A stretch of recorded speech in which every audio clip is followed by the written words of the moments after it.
A devastating hurricane has hit the Dovey area, causing massive floods that forced roads closed.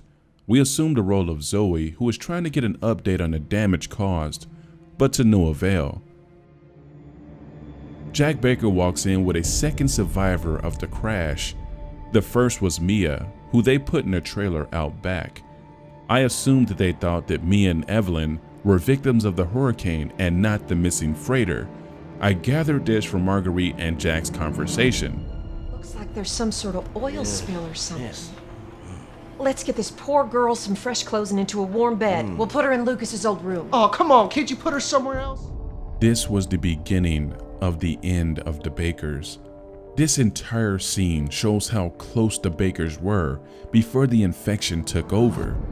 Jack and Marguerite showed so much love for each other. Always wanted to run a bed and breakfast. Got your big break, didn't you? Get her to bed. I'll put some soup on. And I feel that the Bakers would have accepted Evie as their own willingly if they ever got the chance. I think that when Jack said that he would let the girl stay for a few days and then drive them into town is when he sealed his family's fate.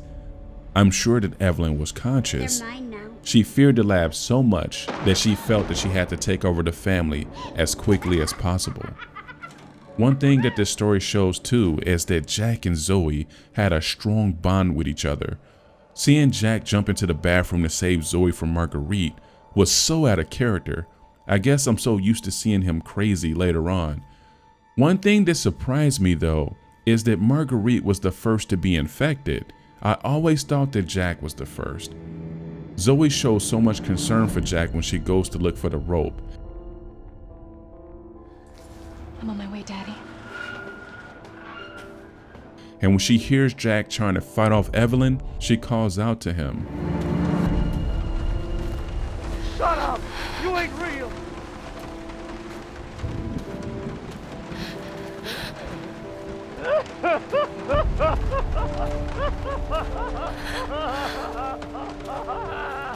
Daddy.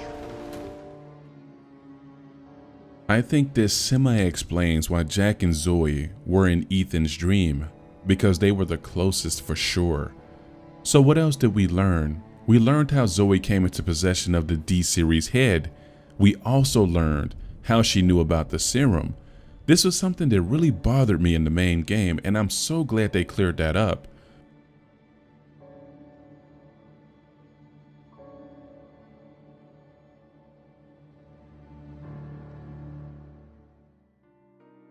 Seeing the Bakers try to fight off Evelyn was so sad to see. I even felt a little bad for Lucas, and I never thought I would say that.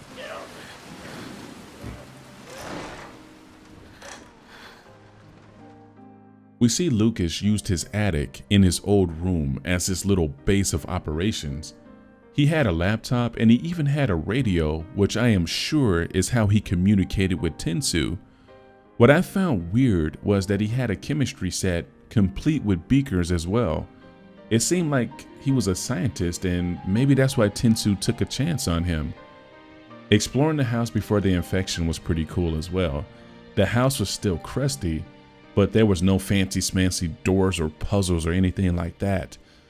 So who built the doors and set up all the traps? Did Evie give the Bakers the knowledge and know-how to build the fortress in order to keep the kidnappees from getting out? With the exception of Lucas, the architecture seemed a little too advanced for the Bakers.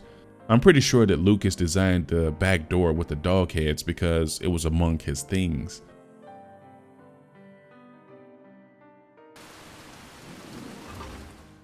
One final thing is, where did the D-Series arm come from? Mia had the head, so did Evelyn bring the arm? I know in the main game there's a message that states that Evie gave Marguerite the arm as a symbol of trust. She trusted Marguerite to keep the arm safe. I was wondering, just like, how did the E-necrotoxin make it to the salt mines? Maybe we'll get more answers in another DLC.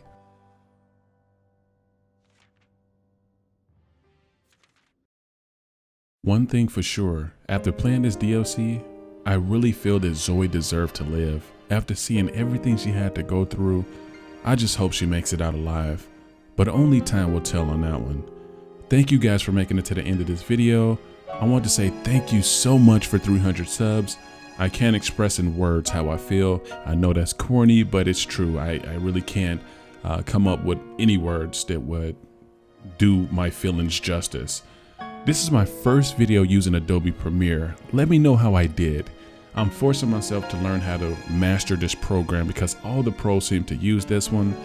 But bye for now, friends. Catch you on the next video.